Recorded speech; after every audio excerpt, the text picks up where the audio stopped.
Welcome to Watch Mojo, and today we're counting down our picks for incredible videos of famous bands before they had hit it big.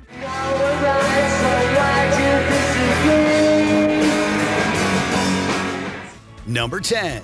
The Strokes. The Strokes were a true sensation when they burst onto the New York scene at the turn of the century. Hello? Yeah, we're the Strokes, we're from New York City. And I'm not using this mic.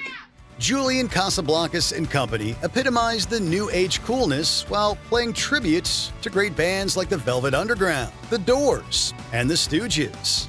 In this clip from 2000, shot before the release of their debut album, Is This It?, you can hear all of the key ingredients that make up their sound. I try to reach to God with just one hand. The jangly guitars, Julian's trademark croon, and some songs of theirs that would go on to become classics. This is the Strokes turned all the way up to 11, and their energy is infectious. Every little piece of that lives alone. Time gets enough to get them sent right down. Number 9. No Doubt. Long before they truly hit the big time with singles like Don't Speak and Just a Girl, Gwen Stefani and No Doubt were making waves with their edgy fusion of ska and pop.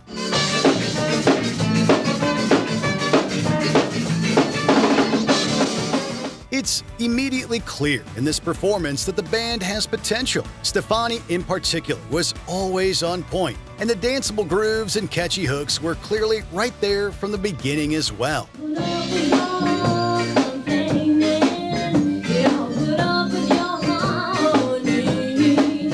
Yet, the main thing that stands out about this 1990 performance is just how much fun the band are clearly having. Little did they know just how far they could eventually take their sound and vision.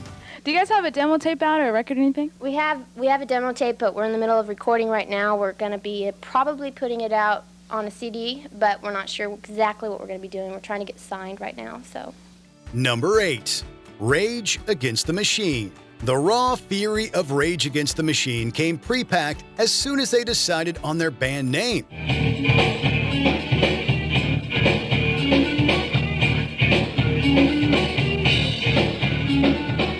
In this pre-debut album performance, Killing in the Name doesn't even have the lyrics yet, but a few recognizable classics make an appearance on the set. Considering this is their first public performance, the band have already nailed 80% of their trademark sound. They jump, you say how high. It's no wonder that they went on to record their debut album less than a year later. The footage is rough, but the sound quality is decent, and you can already see just how much potential they had. This is very clearly a Rage show, that's for sure.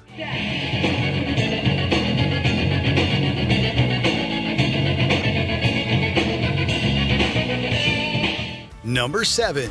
Muse. Long before Muse went on to pack arenas and earn millions, they were a band who were still trying to figure out who they wanted to be.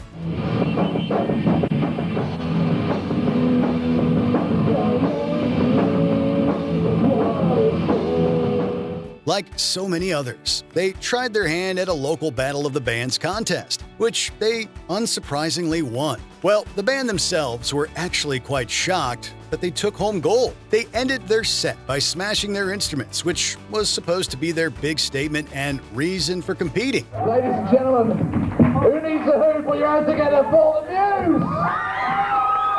However, when they won, they realized that they maybe should begin taking themselves seriously as a band. And the rest, as they say, is history. Oh, and bonus points must be given for Matt Bellamy's haircut. It was the 90s.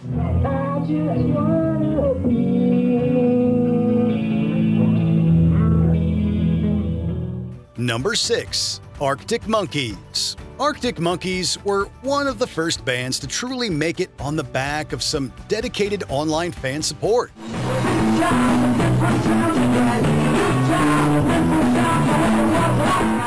The group itself didn't really have too much to do with it either.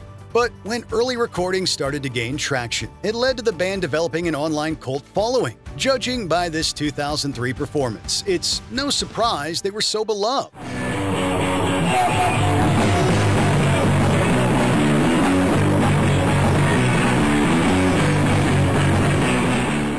Some of these tracks would eventually surface on their debut album, but Alex Turner and the boys were clearly already in full command of their sound. As far as teenage performances go, you'd be hard-pressed to find a more polished one than this.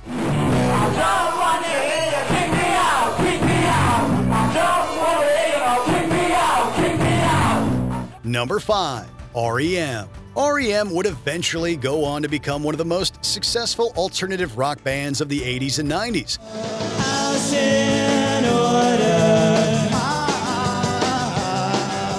But before they made it to the studio, they earned their stripes playing clubs and venues all around the west of the U.S. This video in particular showcases R.E.M. just as they were hitting their stride.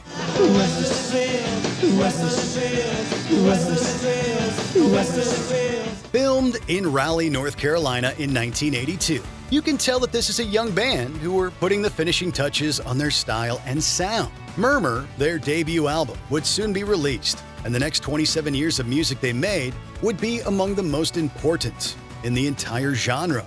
Take Oasis. Take Oasis. Number 4. Guns N' Roses. Imagine sitting down at your local bar, having a few beers and a conversation, and one of the most acclaimed rock bands of all time is playing in the background. This next song is called Untapped, and this will be the first tune acoustically. But here's the catch. They haven't made it yet. Well, for Guns N' Roses, despite their obvious talent and potential, this video showcases them playing to a crowd who don't seem that interested.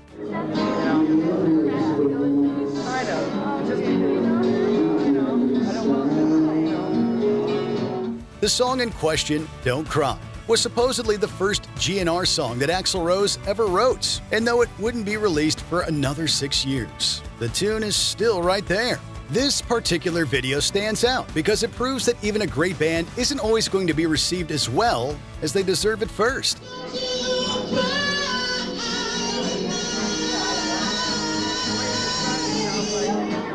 Number 3. Oasis. The fact that very old rehearsal footage of Oasis exists is a real treat.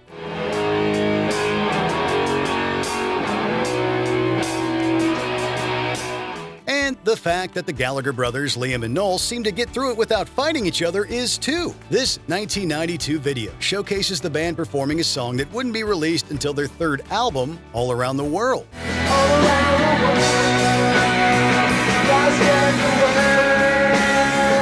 In fact, the footage predates their debut album, Definitely Maybe, by 2 years, proving that Oasis were cooking up their hits long before they arrived in the studio. Liam's voice has rarely sounded better, but it would take 5 more years for this song to be released. When it did come out, it hit number 1 in the UK charts.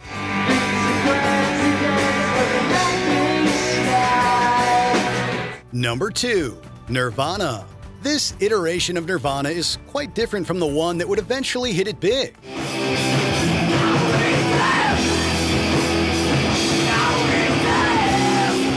For one thing, there were 4 members with an additional guitar player. For another, Dave Grohl had yet to join the band, and so the legendary power trio we all came to know was only represented by Kurt Cobain and Chris Novoselic.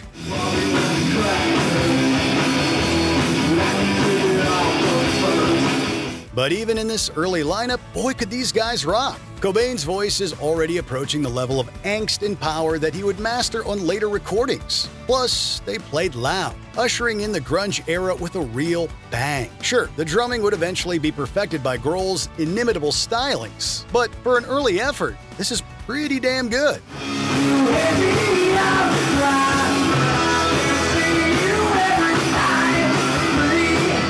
Before we continue, be sure to subscribe to our channel and ring the bell to get notified about our latest videos. You have the option to be notified for occasional videos or all of them. If you're on your phone, make sure you go into your settings and switch on notifications. Number 1.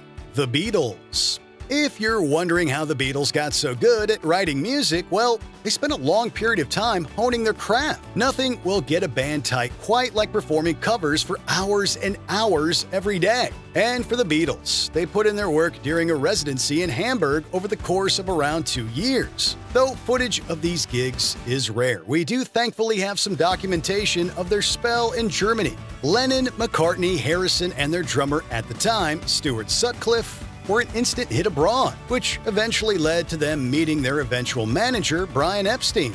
Hamburg is also where they picked up those trademark haircuts they popularized.